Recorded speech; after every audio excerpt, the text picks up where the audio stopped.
Welcome to, hold on, I wasn't on the camera. Welcome to the February discussion of Good Dirt by Charmaine Wilkerson. We're going to be talking about it as a book club. And I want to say, I'm just going to start us off like how we normally do, where we say, like, if we liked it and kind of what we rated it, if we rated anything. Um, I think for me, it was surprisingly hard for me to like get invested in the characters of this book. There were quite a few, and like with the time jumps and the back and forth, it was like I thought I would love it way more because I love Black Cake, but I ended up giving it like I'm still on the fence, but it's like 3.5 or 4 stars. It was still a really good story. It was just a little bit difficult for me. Anyone else?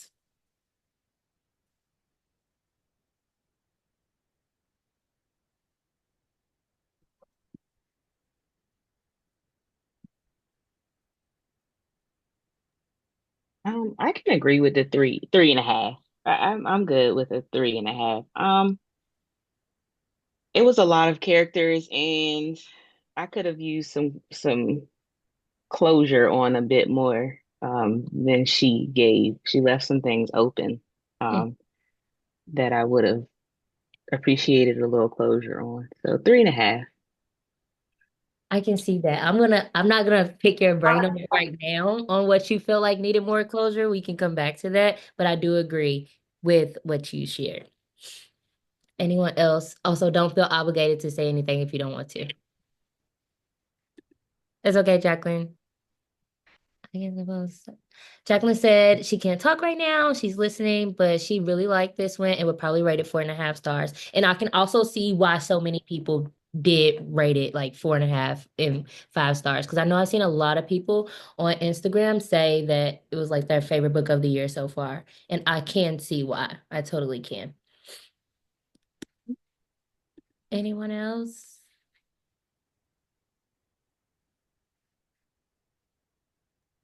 If I would not have read Black Cake first, I probably would have higher. But I Y- think there were some parts of it that kind of felt like she was chasing the same theme. Yes. I was like, but I probably still would have gave it like three. See, I see like we like all on the same wavelength. Yeah. I think like there was a lot of repetition in spaces where I was like, I don't think you need to like consistently repeat that. Like, but it was also like it was things that were being said that were coming from one character's point of view and then also another character's point of view. So I guess trying to like show that similarity in their thinking, but it was still just like sometimes, okay, that's enough with that. We got it the first time. Natalie also said she really liked it too. She felt like the time jumps added to her understanding of the attachment to Omo through the story of their ancestors and what they endured. And I can also see that perspective as well. I did value like the history behind Old Mo. Like he was, I said he, but like basically the jar was basically like another character in the story. And I did really like, I was like, I'm on the fence of 3.5 and a 4 because of how well she used the family heirloom as a character, as like the character, but also like centering the plot. Like it was so, yeah, like Jacqueline said, like a central character. And I really like that. So now that we are on the jar, one thing that I was really like harping on for myself and like reflecting on was like the concept of a family heirloom. And I was wondering if anyone else has a family heirloom because my family does not. My family doesn't have anything that's like passed down from generation to generation, besides trauma, I guess. But yeah, like but okay, sorry. But like a family heirloom, does anyone else have one? Yeah, just trauma. Ditto on the trauma. And it was like it made me sad a little bit just for like my own family and my own family history because the I think Good Dirt puts it into perspective that it is a luxury to know your family history, like as a not, I guess not just an African American or just any person who's a descendant from Africa, like just not having that strong sense and just even the knowledge of like what your direct ancestors went through in your lineage. So I just wanted to see if anyone else had a family heirloom.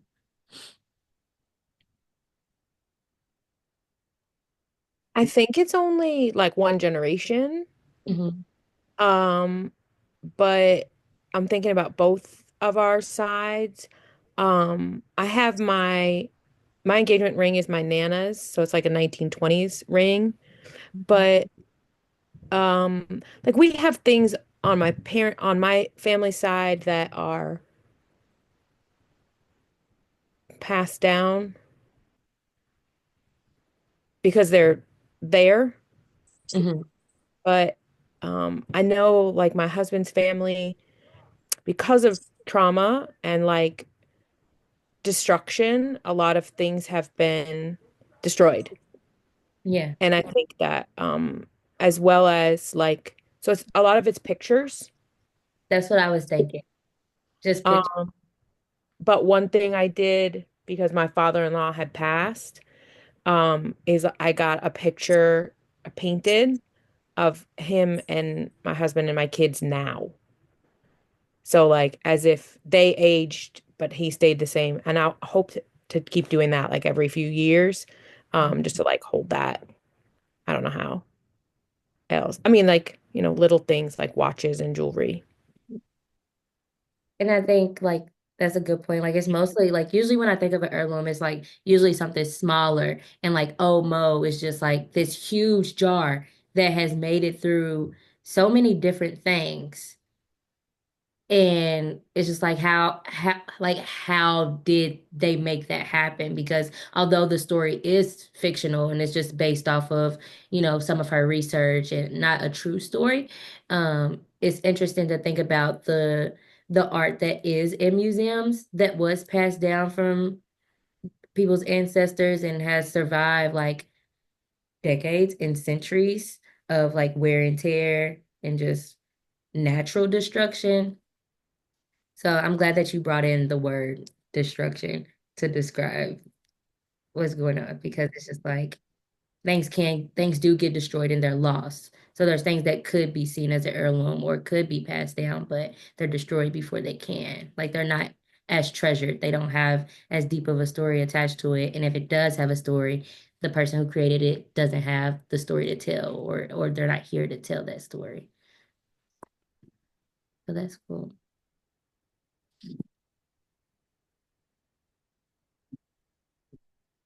Let's see. Anyone else have anything else on heirlooms or things passed down? Jacqueline said, that's a great thought. It makes me think of how many stolen artifacts are in museums that probably belong to someone's family at some time. Yeah, that's just like on Black Panther when they was trying to steal from the museums. But I'm sure there are a lot of stolen artifacts out there. And even just like in the story, I forgot his name, but his wife, after he died in 9/11, like had all of this stolen art and she's trying to sell it and it's like, lady, this stuff is stolen. Like you don't have the right to sell it. I actually hope that like I don't follow, but I've been seeing like bits and pieces of the royal, not our royal family, but the UK and how they really want to give back and be less about the royalness. And I'm hoping once the upper tier passes that he's gonna give back maybe some of those like blood diamonds, some of those like very rare gems that they literally don't need. Um, and even if they did need them, they're not theirs. Yeah. Like it's not yours to keep. So it's almost like why is it even up for debate like on what you should do with them? They don't belong to you. Give them back to who rightfully owns them. Um, so with that, we share like a bit of our initial thoughts on the book. and just like some of our expectations. Um, especially as a book club because we have read Black Cake together as a book club. And a lot of people have read Black Cake or either watched the show by now. So just transitioning over to Good Dirt and like the expectation I had from her as a writer. I think she's still the same writer. I think it's like she's still a phenomenal writer. It's just the story and how it was delivered that really like mess with my head a bit on how much I was able to truly appreciate the story just because I was so invested in Black Cake and what she gave us there. And this is something completely different, but also very similar. I feel like this is more I think it's because it's a different type of historical, like, because she's like blending genres. It's like historical, but it's also contemporary. So when she's going back and forth, and then this time she's taking it, I feel like I've read so many like slave period pieces that this was very, very different. And after I read her author's note, I was just like, okay, that makes sense. Like she wanted to touch on different aspects of like enslaved people and what they were actually creating because we always hear about like cotton and like working the gin and just things of that nature. And so like to focus on pottery and like something that is that I feel like I personally associate pottery with something like very gentle, something very like artistic and like these people were creating art out of like they were forced to, like it was forced labor. It's not like they was creating art because they truly wanted to. So when they are creating this forced art, if you will, and like what's his name? Moses is writing the inscriptions on the bottoms of them. Do you think that's when it became art to Moses? Or do you think it was always art, even when it was underneath forced labor, like from the very beginning? And I could be just processing. Y'all know I do process in real time. So I am processing while I talk to y'all. So it's just like me trying to make sense of it. But like, do y'all think it was always art from the very beginning of them creating it? Was it always, was that pottery piece, not even just Omo, whatever they were creating during that time, was it part of the person whose hands were actually on it? Like was it still their art? Even though it was from forced labor. Am I making sense? You are making sense. I hadn't even thought about it in those terms, but now that you said that, I do think that it didn't become art until he started doing the inscriptions on it, and I think that's why it was so freeing for him when he was doing that because that's when it became art. That was a good process. I hadn't come up with that until just then. Mhm. I was like really like while I was reading, I just kept on thinking about like like how she was like really focused on the fact that like they were creating something. Like even though they were enslaved, like even Betsy and her involvement in the creative process, like they were still slaves and they're making these tangible items like from start to finish because like even when like slaves were in the kitchen like you're making food but it's not something that's long lasting like even though food is like beautiful to see and look at and to eat, right? Like it doesn't last forever. And in this case, like Omo wasn't really supposed to last forever, not in the way that it was utilized, but it still it still pottery has a longer life than a lot of the other things that slaves had laid their hands on. So and Jacqueline also mentioned that it felt like art to her because he was able to escape into it.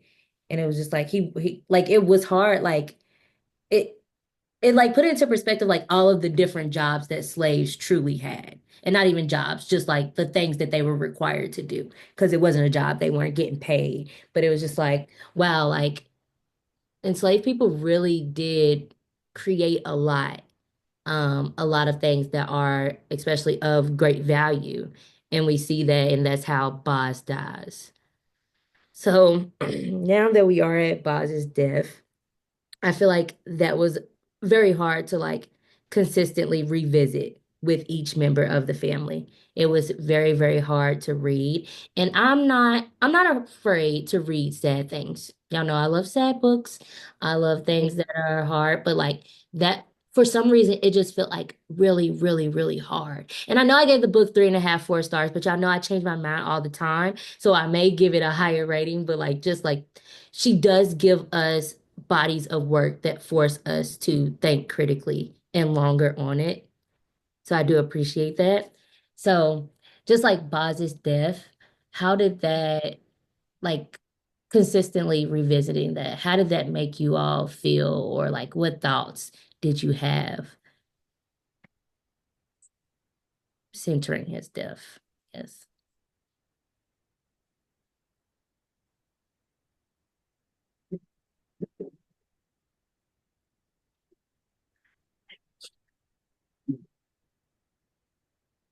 I And I think get, yeah, there were sorry. times where it felt kind of like I don't want to say pointless, but it felt like okay, I got it, and I hate to like reduce his death to like the rest of his family's growth, but that's what it felt like to me at times. Like there was one time where I was reading it, and I don't know why I had that thought. I put it in my little like highlighted notes on my books app.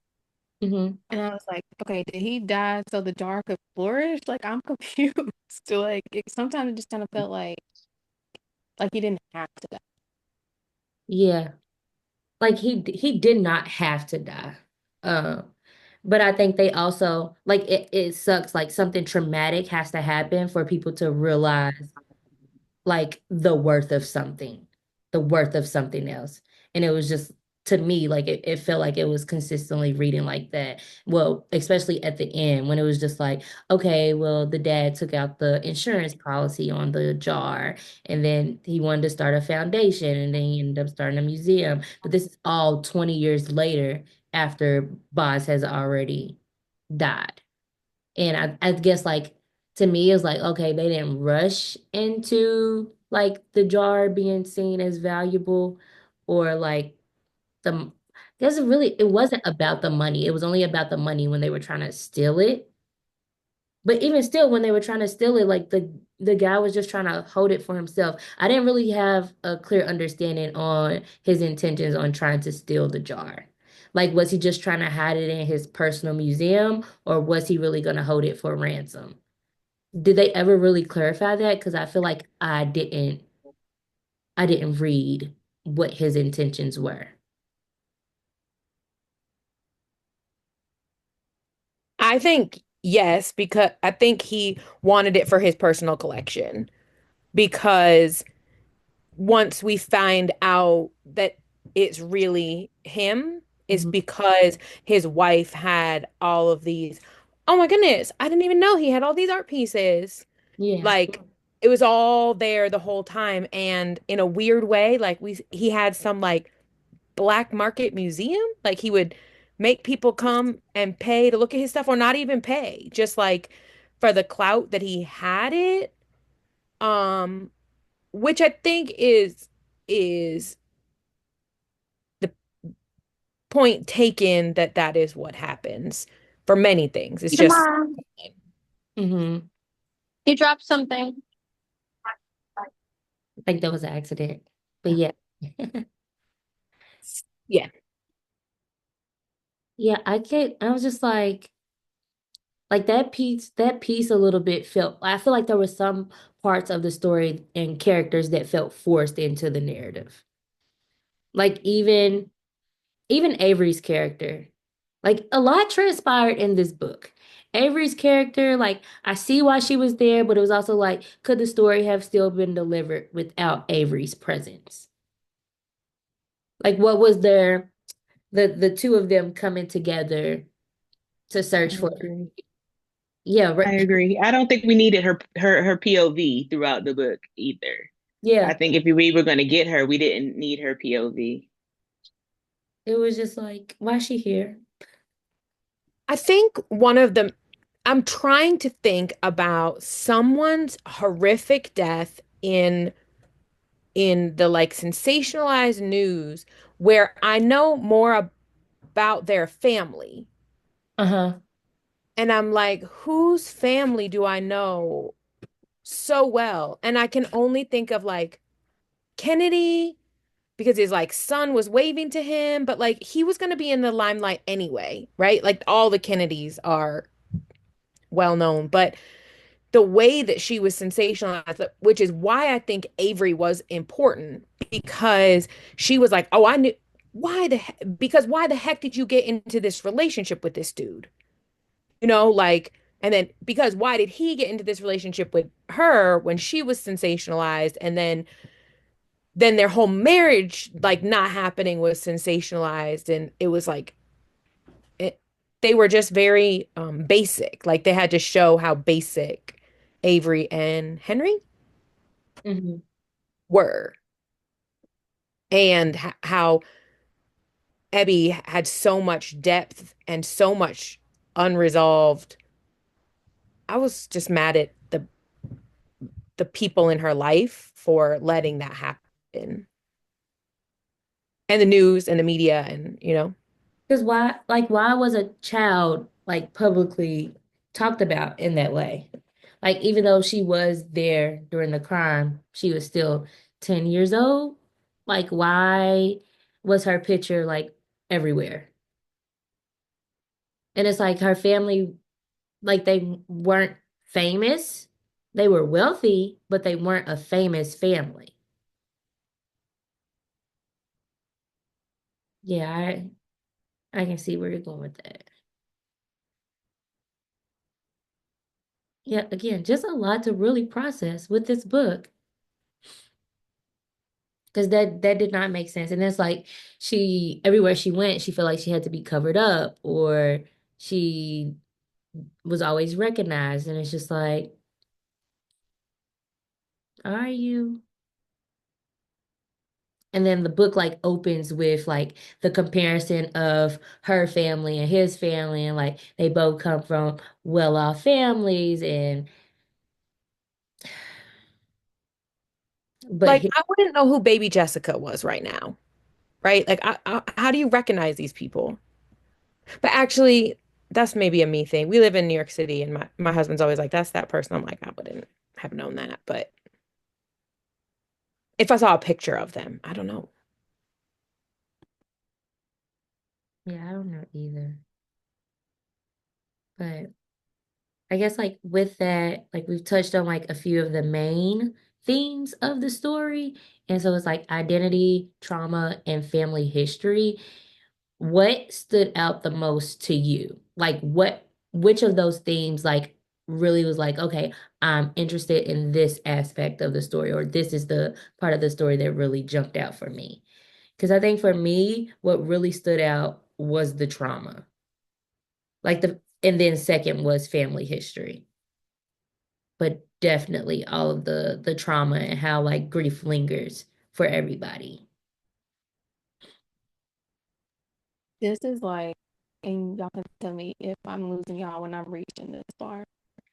However, this is kind of goes back to what we was talking about a few minutes ago, like Hmm. with him creating Old Mo was that art.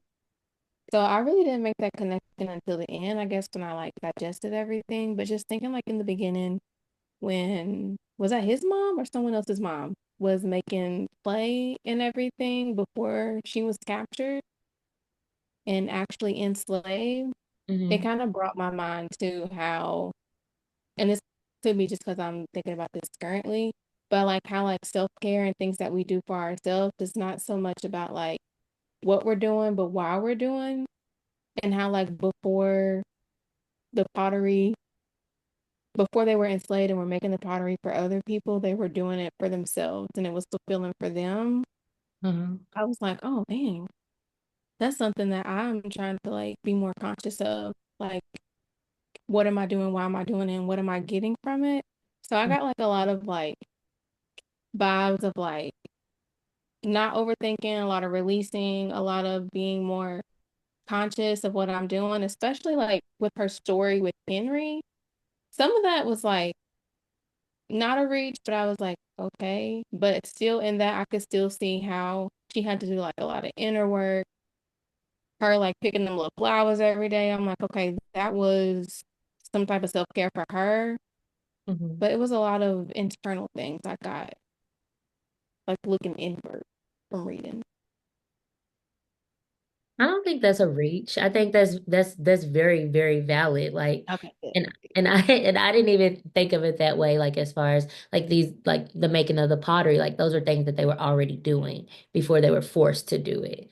So then like we get to see Abby in the now, and she's doing like small things that I feel like we all do small things that we often overlook as things that are satisfying or just give us like the slightest hint of gratification in our days. Because like, yeah, pottery requires you to sit down and like have the actual clay and do like this big thing. But like she was able to write, she was also able to like go out into the garden. She was able to just go out and like see the little small country and do the small things.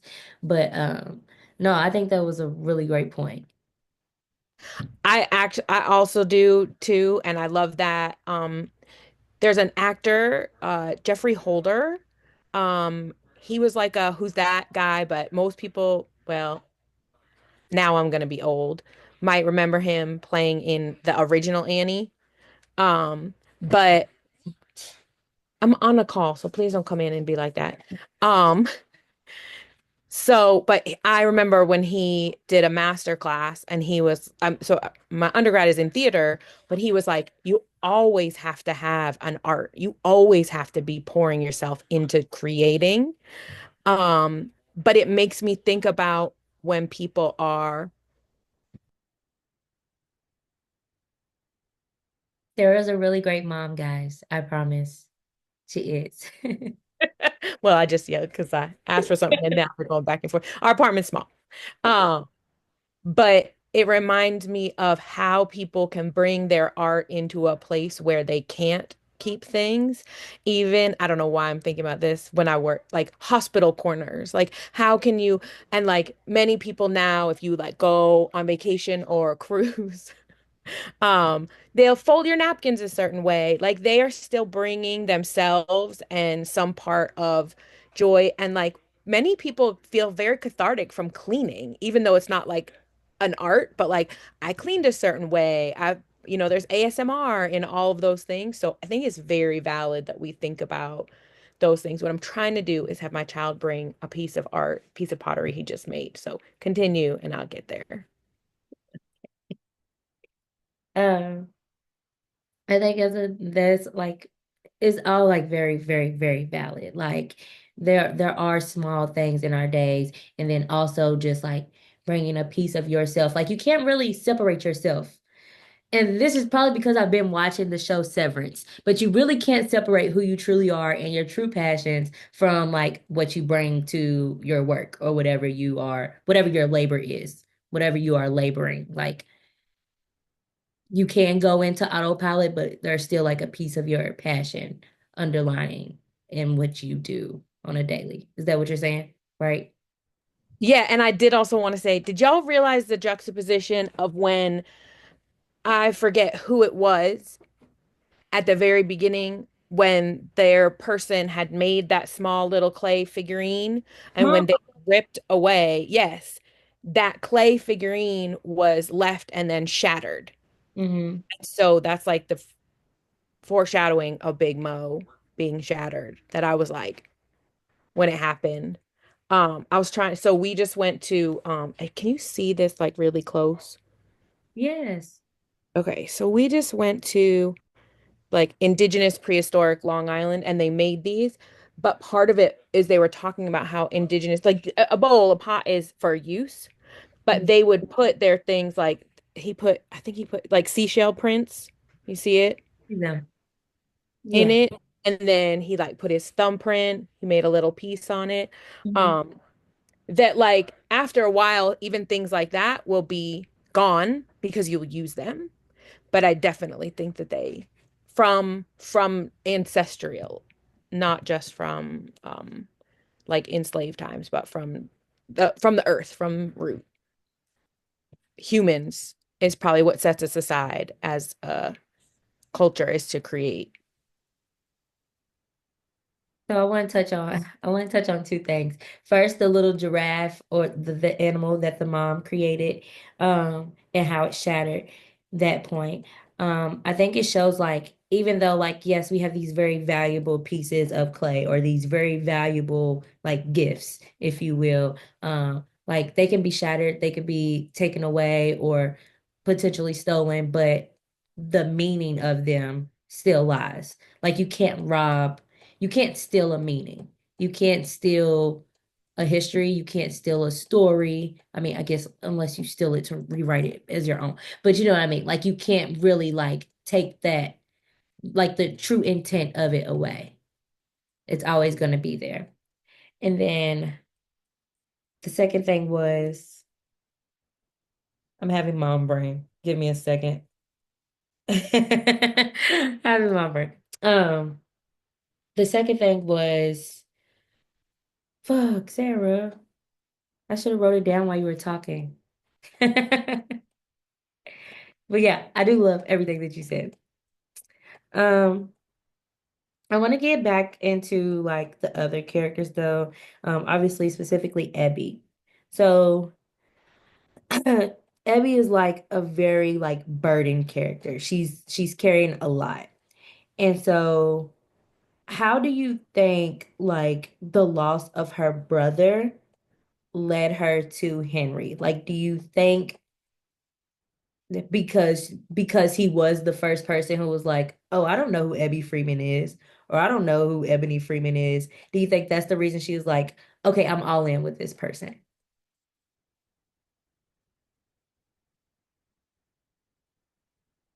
Yes, and the reason why I'm saying that, I cannot think of where in popular media I've seen this before, but Mhm. there's somebody who came to my brain immediately.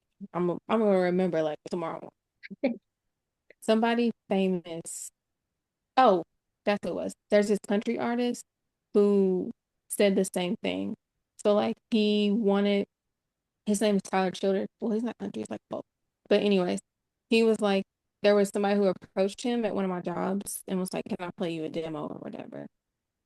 Just thinking that he was just like a normal guy. And after they did that, they rescheduled a meeting, whatever, blah, blah, blah. And then the guy at my job had to ask him, like, and what's your name? And Tyler Childers was like, oh, you really don't know who I am? And he was like, yeah. And he was like, great, come on backstage, like invited him and everything. So I could see how, like, when somebody is like able to meet you, like, no bias, blank slate, doesn't really have any like doesn't want you for like your money, your fame, etc. How you can be like all into that.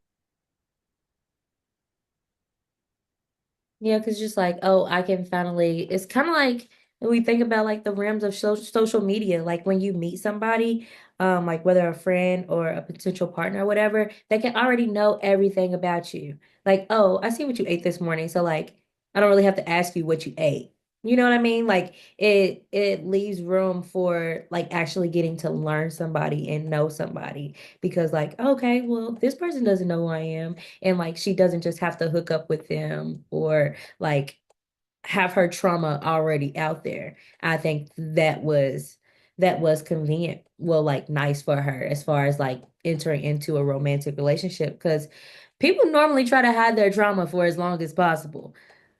And just to be able to like do a quick Google search and you can see that I witnessed my brother die, like that's like, well, I would have loved to tell you that myself.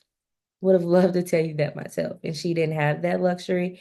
Um, but I don't think her and Henry I didn't I don't think there was like really love there. And I guess because we met them at the beginning of their end, but it was like I really would have liked to see like what really drew them to one another because how did he go so long with this trauma that she had, this experience and this connection to Omo and not really get it, but felt that he was ready to marry her. Like you have to choose to propose. Like no one forced you to do that. But something that was big and significant to her, like such as Omo, like he didn't really, I don't think he really put in a lot of effort to get to know her and make sense of her trauma. Like, do you feel like your partner is supposed to make sense of your trauma? Or it's just for you?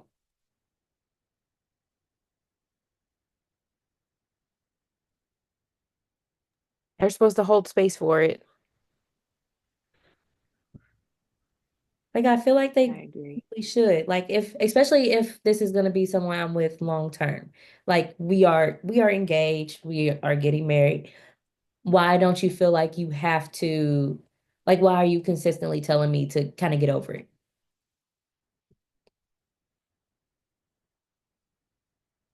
I agree. I think they don't have to maybe understand or even like embody the same sentiments that your trauma is causing you, but I think they have to hold space for how you feel and how that manifests.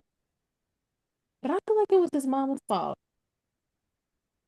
Like from the reading, I feel like there were times where I was like that he wanted to be there, or I could see the potential where she could have written it where he was able to support her in that way, but he didn't feel supported by his family.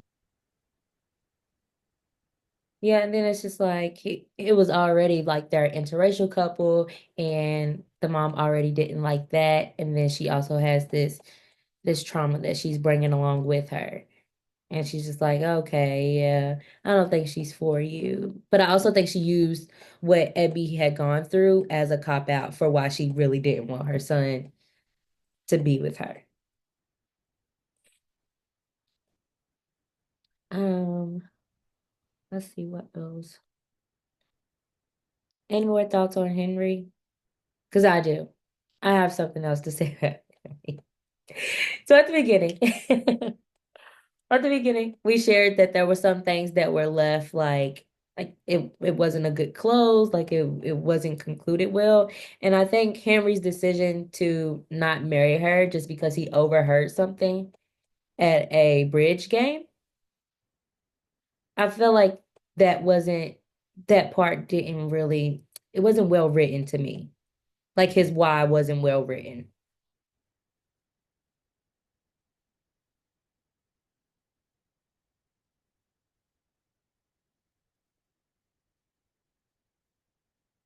Jacqueline said, yes, that was ridiculous. It's just like, oh, I overheard someone say that one of my dad's friends say that he knew like this detail about the murder that no one else knew. How did he know that? Why are you getting married and you're scared to talk about what you overhear? And at that point, you also, it shows like once you're getting married, like what happened to I becomes we? Forget like that is your new family. That is the family that you are chose. That is the people that you are supposed to be most loyal to. You're deciding to be loyal to your dad's friend. It's not like his dad said anything. It was just a old guy. I don't I don't know. Let me see. Please don't play devil's advocate, but go ahead. I want to hear. Natalie said the fact that he thought he could have answers to the most traumatic event of his future wife's life and didn't do everything he could to get them is crazy. Seriously. Seriously, even though like what he assumed was wrong, it was still very much like you had just a little bit of information. I just want to point out that old money, old power, and definitely because she wrote them as interracial, when you bring in the piece of whiteness, it controls to a point that is unbelievable. And to bring it to now, we see people who are literally doing the wrong thing so that they can keep power. They know it's wrong, but in order for them to not be ousted from their position and their power, and that was just way too scary for him to say like so he could have the knowledge and stay with her. He could have had the knowledge and have left. But it was too big for him. He was too young. He was too conflicted. Hmm. Um, I think a lesser person probably would have been like, I'm gonna hold this secret forever and I'll still marry this person and I'll still um because I think that happens a lot. The fear of this society that's bigger than him, because what happens if he was right? And that guy was still alive. And that guy could ruin his life. Now, the fact that he wasn't willing to have his life ruined for his wife, it's an issue, but it's very believable. That's why I'm his devil's advocate. I don't feel like he was mature enough and had an identity outside of his family name to really be like, this is not right, and I'm gonna do what I need to do. Not because I believe he was right. I'm just like, okay, I could see, I could see how you could Yeah. be. And I can see like what his character is supposed to represent. Like, you don't really want to sacrifice your legacy in a book that is so like focused on legacy and heirlooms and just like family. It's hard to just like walk away from that. I can see that. But still, I didn't like it. I still think it was, as you said, like immature, like he was still a boy. He had no business proposing to her in the first place. Y'all were 2 years in and you still felt uncomfortable talking to her about one of the most traumatic things in her life. They just weren't ready to even do that. Henry was so problematic for me on so many levels. Like you say your mom's opinion holds this much weight. You're also saying that she doesn't like your fiance, yet you got all the way up to the night before. Like this was never going to work, whether you had gotten that information Mhm. from daddy's friend or not. This was never going to work. And so Henry was just problematic for me on so many levels because you were just playing in this girl's face. Let her go. Your mama does not like her, and your mom's opinion holds too much weight in your mind for this to continue. This was never going to work. Hmm. Yeah, he should not have waited until the night of. Like, and then just gonna drive off. And then did the same thing to Avery. Like, did he really grow? Did he? And then these two women are out searching for this man. Huh? Leave him out And there. could have been a serial killer. It was a lot thrown in there. And who is the serial killer that's on the loose? Who killed the And the lady? fact that neither one of them were sure that it wasn't him, like they were both like, could it have been him? And both of you, this is like been both of your men before. Like neither one of you were like, without a shadow of a doubt, he could not have done that. It was like, well, oh, okay. I think, yeah, that part because yes, all men is the thing. Is like after we went through what was that guy? Famous serial killers that were like handsome or people think they were. It's like it could be anybody. I'd rather be with a bear. Give me the beer. Right, Nee said I would not have been in that car or at the hospital. Hey man, when Avery said, "Can you drive me around?" Huh? No, I cannot drive you around. There's nothing I can do for you. There would have been no hospitality. Do not pull up with your ex while I'm on vacation, soul searching. Oh no. The cabin's blocked. We are out of business. Like, mm-mm. As No, soon y'all as can he stay here. pulled up, as soon as he pulled up and got out of that car, turn it around. I don't care if this is my friend's guess. I don't care. My friend will understand because my friend also doesn't like you. You can't stay here. She let that go on too long. And then them sleeping together again while Avery's literally 10 steps away. And why would Robert come back? Why would he come back? There's no way. I did like how messy that was though. Jacqueline said that scene was not it. Yeah. I Like didn't like it, but I'm always for getting your lick back. She just needed to get her lick back. she had just slept with Robert. She didn't need to get no lick back. And But we I gotta did. stop using their vaginas for lick backs. You But can't. I did like how she did stand on business. She was like, okay, that's it. You gotta go. Bye. She did. She was just like, he was doing everything to try to not really get her back, but yeah, get her back. And then goes on. He's like taking the pictures of Omo, like that was gonna like save them and give him the forgiveness. There is no way you are leaving me at the altar and thinking you're getting a second chance. This is not Sex in the City. Only Carrie and Mr. Big can get away with that. No one else. Only they can do stuff like that. And even that is asinine. Exactly what Natalie said. She could have told him to get the fuck on and gotten some from Robert. Robert was outside holding her sweater. How do you forget you have dinner? You had plans. She was supposed to go get crepes and go on a walk, a nice brisk walk. And I really wanted more from Robert's character. I wanted to know more. Like his grandpa was so sweet. Imagine someone's grandpa just accidentally calling you Mansoor, Roberto, And Mansoor. then worried about her when he changed the number. He was worried about her. Like, what happened to the lady? He's like, here, like, Like, where did she go? Robert was a. The supporting characters were great. I will say they were great. Besides Avery's character, could have really did without her. I think that just added length to the story that we didn't need.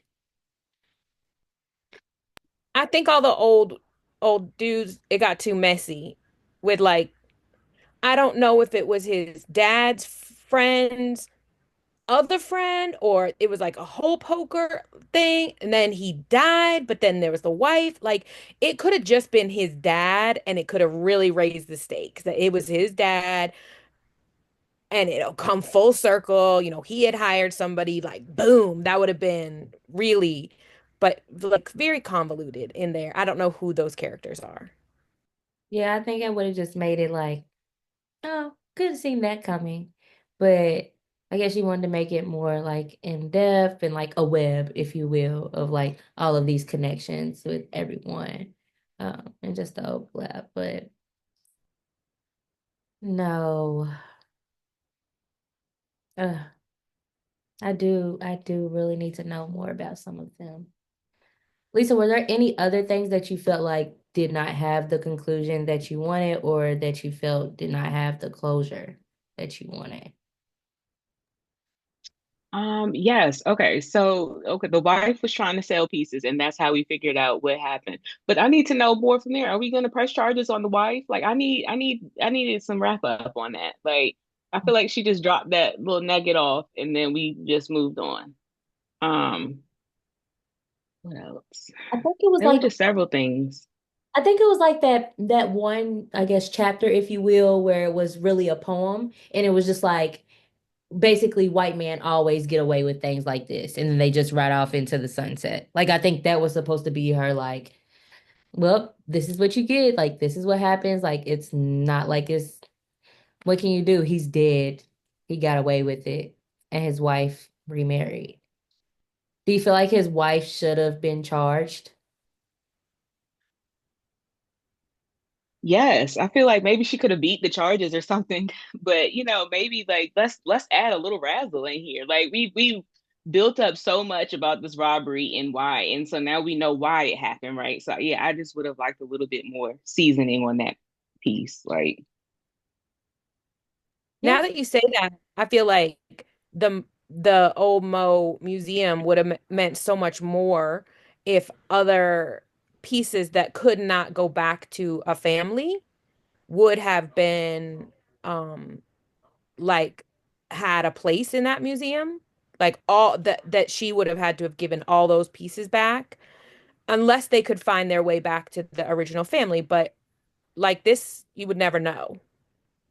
I think it's more so from our perspective as the reader because of the fact that like the police still didn't know that the home invasion was for the jar. So we only know all of the details as far as like, oh, like that same art thief did was trying to steal from the Freemans. We know those details, but not everyone else. And then even if like I don't know what happens, like do you like how do you press charges? Like could they connect that back? Like, I don't know. Like when it comes to art, what typically happens with art thieves?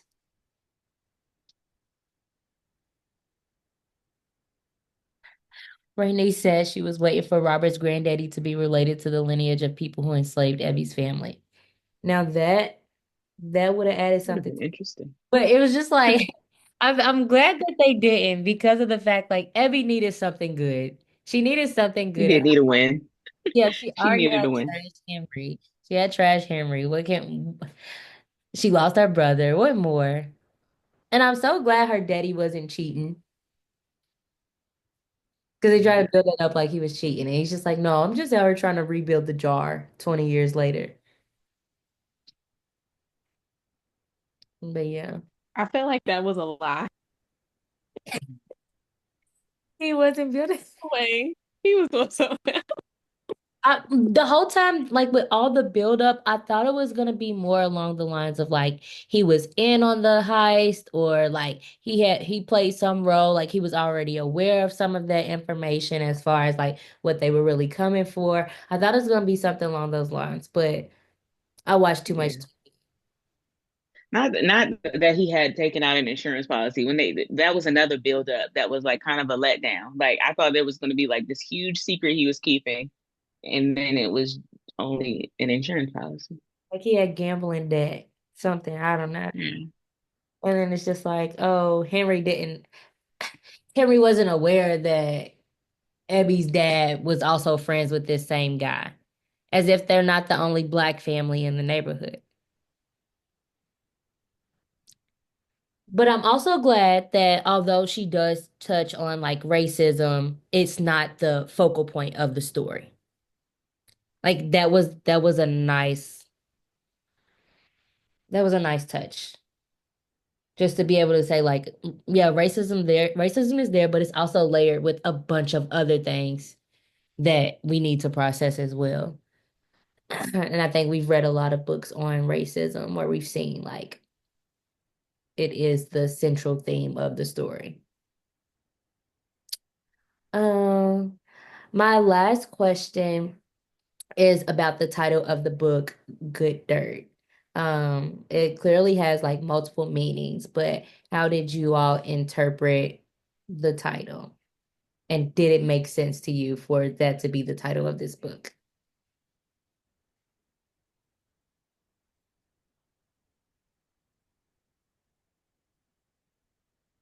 It made sense for me because, and I think only because I understood the context because I have family from the Deep South, so I know like they use that term all the time, good dirt. And you know it to be the red clay of like South Carolina.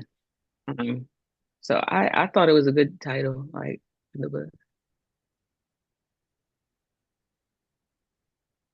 Anywhere else? Yeah, I liked it. Um, understand the not like as close of ties as Lisa, but that clay is what made Old Mo. Mhm. So, and very early on in the book, that when they were doing something, they talked about good dirt right away, and I was like, "Oh, thank you for hitting it over my head with it because sometimes I just need that." But then they came back around to it a few other times. Um, and I like that it is something for families that have heard it that they can connect to, similar to the title of Black Cake. Like if Yeah. you've had black cake and you know black cake, then that means something. Even though that world was like not really any Caribbean island that we know, but you know what I'm saying? So I think that that's really cool, a cool way to kind of pick a piece out of it. Yeah, I agree. Like, just like the concept of soil and like roots. Like it was making me think of that until I got the clarification within the story that like, oh, this is like it has a cultural significance. And like it wasn't chosen lightly. Like it's not just, oh, here's this. And then like as you said, Sarah, like Black Cake was also culturally significant to the characters in the story, as is Good Dirt. Like there are these things that are binding the families together in both books. And so in this one, it is the clay that is in the shape of Old Mo that's connecting them. So yeah, because you couldn't name the book Old Mo. It wouldn't, I wouldn't have picked it up. But then I would also argue that you said, this thing of heirlooms. Um, Lisa, that's like really special that you have that, whether these people are, they're not, not real, but that's the heirloom. That's the thing that can be passed. Just like Black Cake, it's not so much the recipe, it's the you understand the family gathering, you understand the familyness that goes into that red clay and what it's used for because of your specific culture and family. And those of us that didn't have an experience that we don't have that. So I do think that with all the heirlooms that are lost, still being able to carry and understand that phrase holds something which is quite special.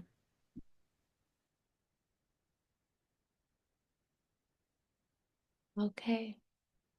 I feel like this was a really great discussion. I don't know. I feel like last month was a great discussion, but this one was really good. I think just because this is our first fiction of the year and then we didn't meet in December.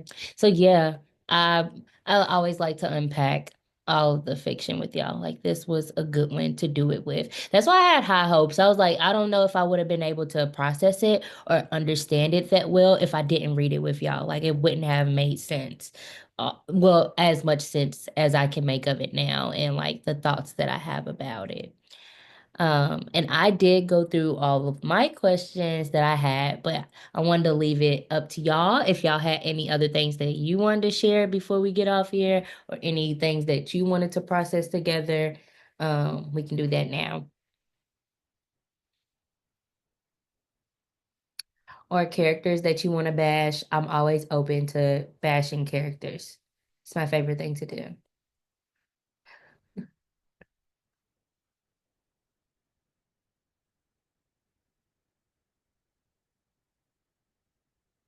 Sarah's like staring off into the abyss. Really thinking about it. I'm really thinking about, you know, I think y'all did it. Yeah, everybody. I feel like we touched on a lot in a short amount of time. But I feel like we could, this is one of those books like we're probably going to bring up again throughout the year. Especially with next month's book. It's Acts of Forgiveness and it's essentially about reparations.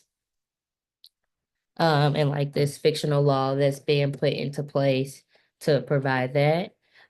So I feel like it'll come back up or things will pop up in our mind from Good Dirt. And that's what makes a good book to me. If I feel like it's gonna stick with me for life, and I'm always think about it or it's gonna randomly cross my mind. It's a good book to me. I would recommend it to other people outside of book club. I would recommend it. And I just read it and I'm like, yep, I like it. But I do have like I really was able to in what was it? Oh, it's like one of my favorites. You Made a Fool of Me. Oh And yeah. how messy it was, but I just love that that character and everything lives out there. And I don't know what kind of like friend Abby would be if I would be able to serve a purpose in her life, like if I could be there and have some restorative, but like I feel like also maybe was it Mame? We didn't read it, but anyone who read Mame, there was another one where she was just so torn apart by grief. Uh-huh. And it's just okay for those characters to live there because there's some part of it that's true and it can be that messy because that's life. Oh, that's such a good. I'm probably gonna make content about that. Like characters that's like grief ridden, like characters that deserve a hug and much more. Seriously. Because they're like all three of them. Yeah. Abby, Mame, and what's her name from You Made a Fool of Death with Your Beauty. Like they all just experienced something very, very hard to conceptualize or like know how to be a part of their life. I feel like that's why a lot of people, after they experience something traumatic, they lose a lot of their friends because they don't know how to show up for them any longer.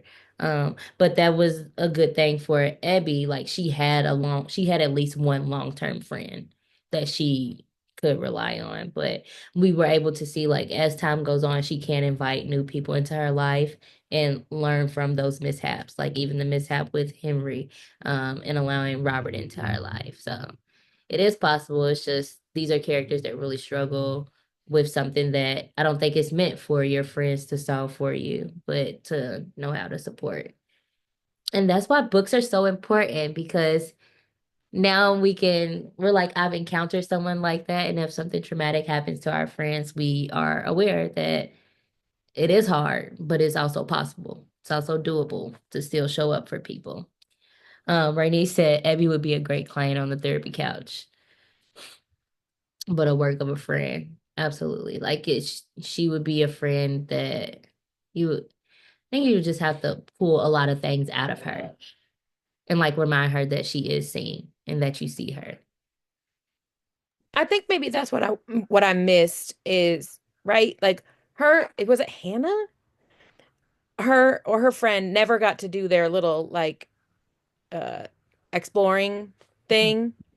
I would have loved to have seen that as the like Robert was like not a love story. It was like a where in the I have a somebody and maybe it will do, but at some point for her to be like back there with her friend, just like wind in her hair, like just for a moment or a day to like all your cares.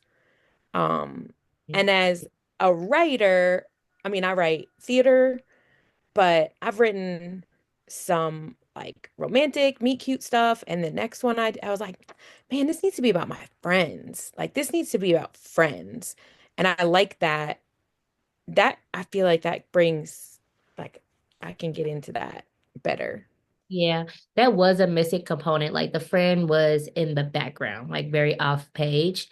And Rainey said a good friend could have done works for her grief. And that was a missing component. Like it would have been nice to see a friend like actually written within the story. And I think like Avery and Robert were supposed to serve that little missing piece a little bit, but not completely. I guess just to like reiterate that it's on her. It's for her. So yeah.